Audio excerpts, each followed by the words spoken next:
இந்தியாவுல ஒரு வருஷத்துக்கு நாய்க்கடியால பாதிக்கப்படக்கூடிய மக்கள் எத்தன பேர் அப்படிங்கிற அதிர்ச்சி தகவல வந்து வெளியிடுறாங்க. 2022ல 22,00,000 மக்கள், 2023ல 30,00,000 மக்கள், 2024ல 37,00,000 மக்கள். கிட்டத்தட்ட ஒரு வருஷத்துக்கு 7,00,000ல இருந்து 8,00,000 மக்கள் கூடிக்கிட்டே போறாங்க நாய்க்கடியால பாதிக்கப்படக்கூடிய மக்கள். இதனால தொடர்ந்து கம்ப்ளைண்ட் சுப்ரீம் கோர்ட்டுக்கும், ஹை கோர்ட்டுக்கும் வந்து குடுத்துக்கிட்டே இருக்கிறாங்க. அதனால உச்சநீதிமன்றமே முன்வந்து சுவமோட்டோவா அந்த கேஸை எடுத்து அலசி ஆராய்ஞ்சு ஒரு முடிவுக்கு வர்றாங்க. ஒரு தீர்ப்ப வந்து குடுக்குறாங்க. முதல் கட்டமாக 5 பெருநகரங்கள்ல இருக்கக்கூடிய அந்த தெரு நாய்கள என்சிஆர்ன்னு சொல்லக்கூடிய new capital region, new Delhi இருக்கக்கூடிய அந்த பகுதிகள், குர்காம், காசியாபாத், நொய்டா இப்படிங்கிற 5 பெருநகரங்களுக்கு ஆர்டர போடுறாங்க. முதல் கட்டமாக தெருவுல இருக்கக்கூடிய இந்த நாய்கள ரிமூவ் பண்ணுங்க. அதுக்குன்னு தனியா அரசுக்கு சொந்தமா இருக்கக்கூடிய அந்த புறம்போக்கு நிலங்கள்ல தனியா ஒரு காப்பகத்த அமைச்சு அங்க வந்து காப்பாத்துங்க. அப்படிங்கிற ஆர்டர வந்து போடுறாங்க. இந்த மாரி ஒரு ஆர்டர சுப்ரீம் கோர்ட் போட்ட உடனேயும் நாய்கள்லாம் என்ன செய்றாங்க, சாரி நாய் காதலர்கள்லாம் போராட ஆரம்பிச்சுட்டாங்க. ஒவ்வொரு சிட்டிகள்லயும் வந்து நாய்கள வந்து காப்பாத்தணும். நாய்களும் வந்து உயிர் இல்லையா? இதில மிக முக்கியமா பீட்டா போன்ற அமைப்புகள் ஜல்லிக்கட்ட தடை பண்ணாங்கல்ல, மாட வந்து துன்புறுத்துறாங்க அப்படிங்கிற போராட்டத்த முன்னெடுத்து சுப்ரீம் கோர்ட்ல இதற்காக வந்து தடை வாங்குனாங்க. இது போன்ற அமைப்புகள்லாம் மிகப்பெரிய போராட்டத்த நடத்தி, பேச்சு பொருளாக்கி, தெரு நாய்கள வந்து ரிமூவ் பண்றதின் மூலமா நாய்கள் மேல கருணையே இல்ல இந்த மக்களுக்கு. இவங்கலாம் டாக் ஹேட்டர்ஸா இருக்கிறாங்க. விலங்கின விரோதிகள் மாரி இந்த மக்கள வந்து இந்த மாரி சித்தரிச்சாங்க. இதனால சுப்ரீம் கோர்ட்டே இந்த ஆர்டர நடைமுறைப்படுத்துறதுல கொஞ்சம் சிக்கல் இருந்துச்சு. அத ஏதோ நிறுத்தி வச்ச மாரி தோணிச்சு. ஆனா மீண்டும் சுப்ரீம் கோர்ட் அழுத்தம் திருத்தமா குடுத்திருக்கிறாங்க. இந்த மாரி தெரு நாய்கள ரிமூவ் பண்ணும்போது, அதற்கு தடையா எந்த ஒரு தனிநபரோ, எந்த ஒரு ஆர்கனைசேஷனோ வந்து நின்றா, அவர்கள் மேல சரியான முறையில சட்ட நடவடிக்கை எடுங்க அப்படிங்கிற தீர்ப்ப மீண்டும் குடுத்திருக்கிறாங்க உச்சநீதிமன்றம். இத ஒரு மைய புள்ளியா வச்சு தான் நீயா நானால ஒரு ஷோ நடந்துச்சு. அதுல நாய்கள் ஒரு பக்கம், சாரி நாய் காதலர்கள் ஒரு பக்கம், நாய்க்கடியால் பாதிக்கப்பட்டவர்கள் மறுபக்கம் வந்து 2 பேர் வந்து இருந்து பேசுனாங்க. அதுல திரு கோபிநாத் வச்சு வெளு வெளுன்னு வந்து வெளுத்திருப்பாரு. எத்தனையோ கேள்விகள நாக்க புடுங்குற மாரி கேட்டாரு. நாய்க்கடியால அதிகமா பாதிக்கப்படக்கூடிய மக்கள் யார்? பணக்காரங்களா? இல்ல லோயர், மிடில் கிளாஸ், அடித்தட்டு மக்களா? அப்படிங்கிற கேள்விய வந்து முன்னெடுத்தாரு. நாய் காதலர்களா இருக்கக்கூடிய அந்த மக்களே சொல்றாங்க, இல்ல மிடில் கிளாஸ், லோயர் இந்த மாரி ரோடுகள பயன்படுத்தக்கூடிய மக்கள் தான் அப்படின்னு அவர்களே வந்து பதில் சொல்றாங்க. ஏன்னா அவர்கள்லாம் மிகப்பெரிய வீடுகள்ல வசிக்கிறாங்க, கோட்டை அமைச்சுக்கிறாங்க. அவர்களுடைய குழந்தைகள ரோட்ல விளையாட விடுறதில்ல. அவர்களுக்குன்னு தனியா மால் இருக்குது, ஸ்போர்ட்ஸ் அகாடமி இருக்குது. அதுல தான் அவர்கள் கொண்டு வந்து விளையாட விடுறாங்க. ஸ்கூலுக்கு போறாங்க, டியூஷன் சென்டருக்கு போறாங்க.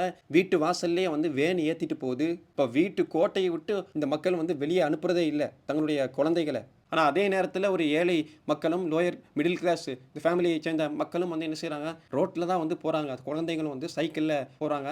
அவர்களுக்கு இந்த மாரி ஸ்போர்ட்ஸ் அகாடமிலயோ, இந்த மாரி ஸ்விம்மிங் கிளாஸ்லயோ, இந்த மாரி மியூசிக் கிளாஸ்லயோ, பெரிய பெரிய டியூஷன் சென்டர்லயோ படிக்கக்கூடிய அளவுக்கு வசதி அவர்களுக்கு இல்ல.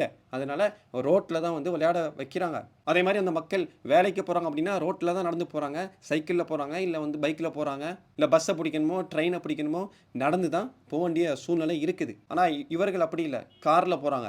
வீட்டுக்குள்ள கோட்டை இருக்குது. கோட்டையில காருக்குள்ள ஏறுறாங்க. கார்ல இருந்து வெளிய வர்றாங்க. அப்படியே அவர்கள் போ வேண்டிய இடத்துக்கு போயிட்டு, திரும்ப வீட்டுக்கு வர்றாங்க.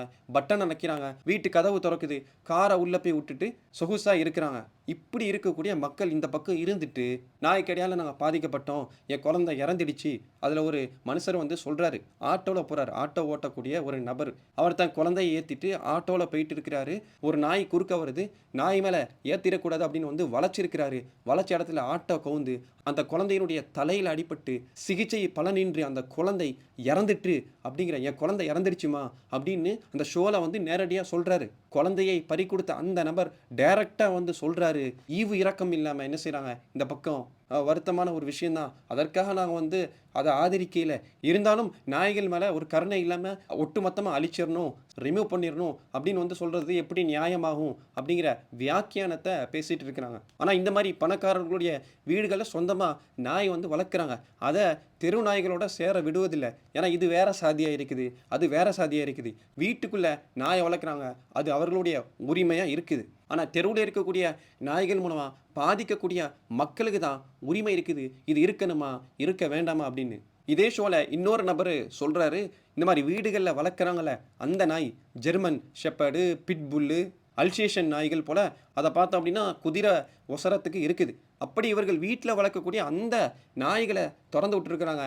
அதில் ஒரு 3 நாய் இந்த பாதிக்கப்பட்ட மனிதர் வந்து சொல்கிறாரு, என் பிள்ளைய கடிச்சு கொதறுது, என்னால் தடுக்கணும் அப்படின்னு வந்து நான் ஆசைப்பட்றேன், ஆனால் முடியல, அது மிகப்பெரிய சைஸில் இருக்குது, என்னையும் சேர்த்து சாகடிச்சிடும் போல அந்த மாதிரி சைஸில் வந்து இருக்குது, என் கண்ணு முன்னாடியே என் பிள்ளைய கடிச்சு கொதறிச்சு, அதை தடுக்கக்கூட முடியாமல் நான் துடிச்சிட்டு இருந்தேன் அப்படிங்கிற அந்த வார்த்தையை இவர் பதிவு செய்கிறாரு. இப்படி ஒவ்வொரு நபரும் எந்தெந்த வழிகளெல்லாம் நாங்கள் பாதிக்கப்பட்டோம் அப்படிங்கிற கருத்துக்களை நேரடியாக சொல்லியும் இந்த பக்கம் இருக்கக்கூடிய நாய் காதலர்களுக்கு மனித உயிரின் மீது மதிப்பு இருக்குதா அப்படிங்கிற கேள்வி வந்து நமக்கு தோணுது.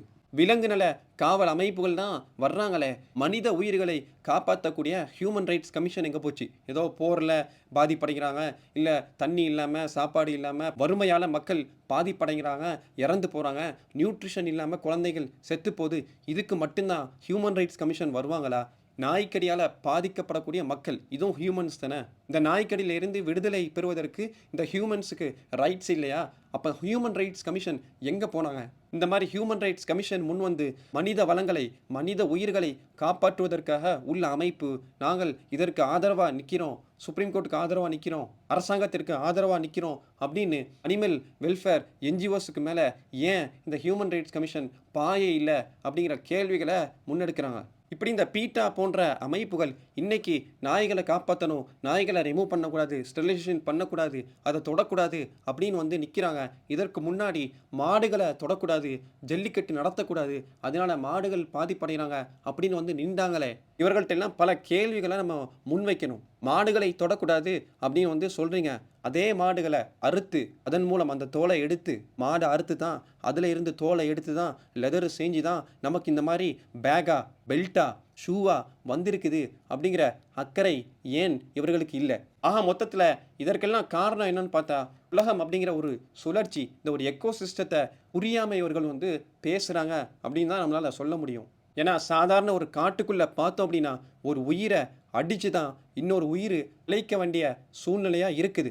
புற்களை மான்கள் திங்குது, மான்களை சிங்கம் புலிகள் வேட்டையாடுது, கொசுக்கள் பூச்சி இனங்களை பல்லி தவளை போன்ற இனங்கள் சாப்பிடுது, அந்த தவளை பல்லி போன்ற இனங்களை பாம்பினங்கள் சாப்பிடுது, அந்த பாம்பினத்தை கழுகு வந்து கொத்துது, அந்த பறவை இனத்தையே இதே வனவிலங்குகள் வேட்டையாடுது அப்படிங்கிற ஒரு எக்கோ சிஸ்டத்துக்குள்ளே தான் நம்ம இருக்கிறோம். அப்படிப்பட்ட வன விலங்குகளையே கொண்டு வந்து என்ன செய்கிறாங்க, ஜூ அப்படிங்கிற பேரில் அடைச்சி வச்சு நம்ம பார்க்குறோமா இல்லையா? அந்த நிறுவனங்களையும் இவர்கள் நடத்துகிறாங்களா இல்லையா? இப்போ இந்த விலங்கினங்களை புலியை பிடிச்சிட்டு வர்றாங்க, சிங்கத்தை பிடிச்சிட்டு வர்றாங்க, யானையை பிடிச்சிட்டு வந்து கூண்டுக்குள்ளே அடைச்சி வச்சு மக்கள் பார்வைக்காக சம்பாதிக்கிறாங்களா இல்லையா? ஏன் நடத்துகிறாங்க அப்படிங்கிற கேள்விகளையும் நம்ம முன்வைக்கணும். அதனால் அரசாங்கமே அத்திப்பூ பூத்தது போல் ஏதோ ஒரு முடிவை தெளிவாக எடுத்து அதில் ஒரு ஆக்ஷன் ஒரு நடைமுறையை படுத்துனாங்க. அதை கூட முட்டுக்கொட்டை போடக்கூடிய வகையில் ஃபேக்கு அனிமல் லவ்வர்ஸ் செயல்படுறாங்க அப்படின்னா நம்ம பாதுகாப்பாக இருக்க வேண்டியது நாய்கள்கிட்ட இல்லை, மாடுகள்கிட்ட இல்லை, இந்த மாதிரி நாய்களையும் மாடுகளையும் நாங்கள் காப்பவர்கள் அப்படின்னு சொல்லக்கூடிய நாய் காதலர்கள்ட்டையும் தான் பாதுகாப்பாக இருக்கணும் அப்படின்னு சொல்லிட்டு இந்த வீடியோவை முடிச்சுக்கிறோம். மீண்டும் அடுத்த ஒரு நல்ல பதிவில் சந்திப்போம். நன்றி. குர்கே மீடியா.